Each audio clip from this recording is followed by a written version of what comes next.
피지컬 AI 시장 2025년 이후 연평균 성장률 31%로 2034년 6조 달러대 전망. 네, 첫 번째 이슈는 로봇주로 확인을 해보도록 하겠습니다. 그래도 로봇주들 최근에 계속 견조한 모습을 좀 보여주고 있는 것 같습니다. 또 금리 인하에 대한 기대감들이 높아진 만큼 로봇주들 좀 지금 자리에서 주목을 해봐야 될까요? 네. 지금 우리나라 한국은행이 과연 금리 인하를 할 수 있을지는 좀 걱정입니다. 오늘도 보면 금리 또 동결을 했는데요.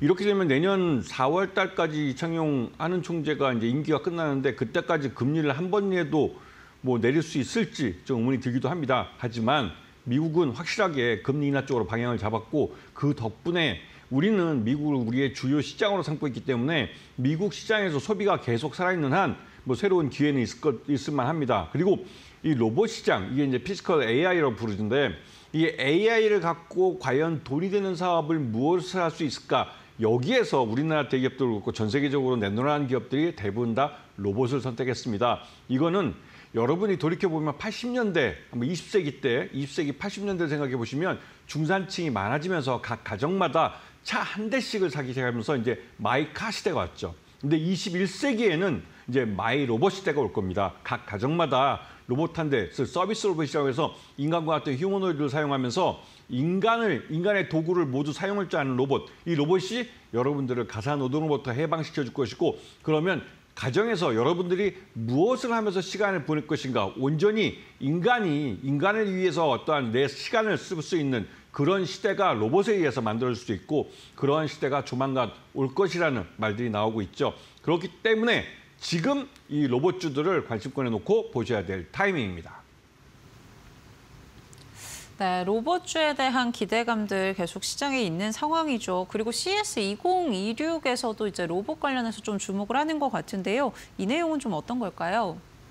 네, 올해 연초에 젠스랑 CEO가 자신이 이제 그때 멋있게 나왔죠. 자신의 AI 가속기를 들고 나와서 등 뒤로 그 병풍 세우듯이 휴머노id 로봇들을 쫙 세워놓고 자신의 AI 가속기가 저 로봇의 몸에 들어가면 피지컬 AI가 돼서 로봇들이 자율주행을 통해서 자유롭게 움직이면서 어떠한 일을 할 수 있게 될 것이다라고 예언을 했습니다. 그게 이제 일종의 피지컬 AI에 대한 정의를 내려준 것이죠. 그렇지만 1년이라는 시간이 지났습니다. 2026년 이 라스베가스에서 열리는 CES 2026에서 이 피지컬 AI가 1년 사이에 얼마나 발전된 기술을 갖고 사업화되는 방향을 제시해 줄 수 있는지 그 비전을 이번에 내세울 가능성이 큽니다. 그에 따라서 휴머노이드 로봇을 만드는 회사들에 대해서 관심을 가져야 되고 특히나 휴머노이드 로봇을 만드는 이 부품, 그러니까 거기에 들어가는 핵심적인 부품 업체들도 관심권에 보셔야 되는 것이죠.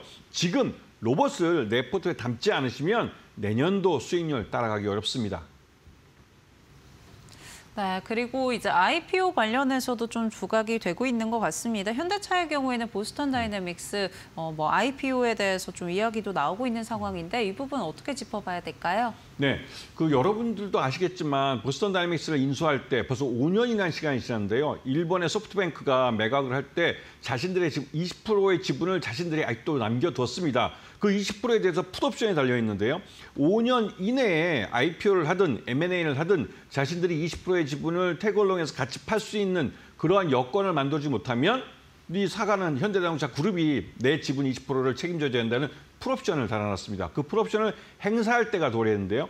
그렇기 때문에 내년 상반기 중에 이 보스턴 다이내믹스를 미국 증시에 상장을 할 거다라는 말들이 나오고 올해 각종 이런 양상, 그러니까 상장을 하기 위해서는 기업 가치를 끌어올려야 되고 기업 가치를 끌어올리기 위해서는 휴머노이드 로봇을 양산을 태워야 됩니다. 그러기 위해서 각종 이 휴머노이드 로봇에 대한 각종 그 핵심 부품들을 구매한다든가 이런 계약들을 많이 맺었고요. 거기서 이제 삼성 SDI하고 현대차가 이 로봇 배터리를 계약을 맺은 것 이게 대표적인 사건이었죠. 그러면서 내년 상반기에 보스턴 다이내믹스가 실제로 상장을 할 것인가에 대해서 아직까지는 미지수지만 상장할 가능성이 점점 높아지고 있습니다. 그에 따라서 이 보스턴 다이내믹스가 먼저 상장하고 휴머노이드 로봇의 양산을 태우고 이러한 뉴스들이 내년 상반기에 도배를 할 가능성이 크기 때문에 여기에 관련된 종목들을 내 포트폴리오에 담아야 될 그런 타이밍입니다. 네, 올해 초 이 CS2025에서도 로봇 이야기들 많이 나오면서 부각이 됐던 걸로 기억을 하는데요. 미리 좀 로봇주들 지금 자리에서 지켜봐야 되지 않을까라는 생각이 들고요. 그렇다면 어떤 종목들 주목해봐야 될지 지금 바로 확인해 보시죠. 네, SBB테크와 이렌시스 확인됩니다. 네, 로봇주 가운데 SBB테크, 이렌시스를 관련주로 가져와 주셨는데요. 부품단을 좀 더 주목해야 된다라고 보면 될까요? 네. 일단 휴머노이드 그 로봇을 가장 잘 만드는 거 국내 업체 중에서는 레인보우 로보틱스입니다. 하지만 레인보우 로보틱스가 지난번에 50만 원 찍고 나서 지금 30만 원대 한 중반 후반까지 이제 주가 많이 밀려 내려왔었죠. 그랬다가 이제 반등이 처음 나오기 시작하는 건데요. 이렇게 움직이는 동안 가장 빠르게 움직이는 종목들은 바로 부품이었습니다.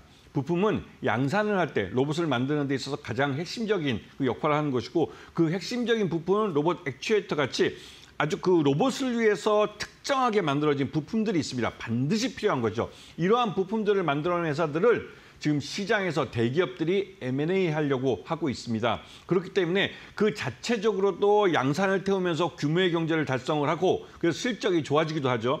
그러면서 또 한편으로 대기업들이 휴머노 로봇을 만드는 대기업들이 이런 핵심적인 부품 업체들을 내재화하려고 하는 움직임을 보이고 있습니다. 그렇기 때문에 이런 업체들은 아직 규모의 경제를 달성하지 못해 적자를 내고 있는데도 불구하고 목값이 장난하게 오르고 있는 거죠. 그렇기 때문에 지금 타이밍에 이런 종목들을 편입하셔야 되는데 아까 말씀드렸던 SBB테크 같은 경우는 대표적인 이 국내 그 볼 베어링을 국산화한 업체이기도 하면서 또 한편으로 로봇 감속기를 처음으로 국산화한 업체입니다.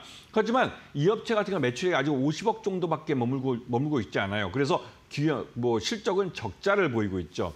그래서 매년 이 적자 폭이 점점 커지고 있습니다. 매출액이 50억 정도밖에 안 되지만 단기 순손실도 그만큼이 나오고 있죠. 그래서 좀 답답한 면을 보이지만 또 다른 한편으로 이걸 회사를 매각을 할 수도 있겠다라는 생각도 드는 것이죠. 그런 면에서 SBTech를 좀 보셔야 되고 이렌시스는 뭐 여러분 잘 아시겠지만 이렌시스는 뭐 이렌텍이라고 삼성전자의 그 1차 벤더 업체의 자회사입니다. 그러면서 항상 이 업체도 이제 부품 업체인데 이 업체는 주로 이제 그 비대용 부품이나 아니면 디지털 도어록에 들어가는 부품들을 주로 만들어 왔지만 이 삼성전자에서 웨어러블 로봇을 만들 때 그 안에 들어가는 감속기도 여기서 만들어서 납품했다는 말이 있습니다. 그렇기 때문에 이 이렌시스는 항상 삼성전자가 로봇 사업에 뛰어든다 할 때 항상 이름이 거론되는 업체이기도 하죠. 그렇기 때문에 이렌시스도 관심권에 놓고 보셔야 될 그런 타이밍입니다.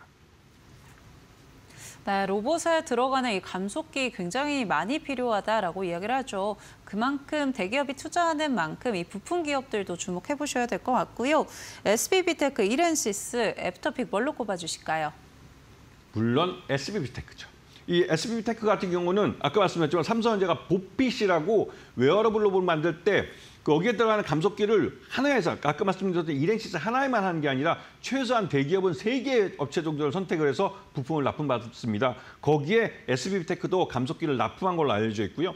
그리고 SBB테크는 아까 말씀드렸듯이 우리나라 최초의 로봇 감속기를 만들어낸 국산화한 업체입니다. 그만큼 기술력이 있는 업체고 그 가장 먼저 양산을 위한 양산 라인을 깔고 있는 업체죠. 그렇기 때문에 이 SBB테크는 여러 군데서 이름들이 나오고 있고 특히 아까 말씀드렸던 보스턴 다이내믹스가 양산을 태운다면 먼저 거기에 로봇 감속기를 납품할 가능성이 있는 업체입니다. 그렇기 때문에 이 SBB테크를 좀 장기적으로 잘 보셔야 되고 오늘 삼엽이라는 업체가 뭐 상한가를 치는 걸 보셨을 텐데 이 부품 업체들이 지금 이 업체가 하고 있는 그러니까 만들어내고 있는 실적보다 이 M&A에 의한 몸값들이 천정부지로 뛰고 있는 겁니다. 대기업들이 이 로봇 시장이 피지컬 AI가 너무 빠르게 기술이 발전하고 있기 때문에 이 시장을 따라가기 위해서는 M&A가 가장 빠른 선택지죠. 그렇기 때문에 이런 핵심 부품 업체들은 이 대기업들, 그 대기업이 이제 휴머노이드 로봇 시장에 뛰어들려는 이런 업체들이 내재화하려는 움직임을 보이고 있기 때문에 항상 자기 본질 가치보다 훨씬 더 플러스 알파가 되는 M&A 몸값으로 대우받고 있다는 사실을 기억해야 될 타이밍입니다. 네, 오늘 로봇 관련해서 애프터픽은 SBB테크 꼽아주셨다는 점 참고해 보시기 바랍니다.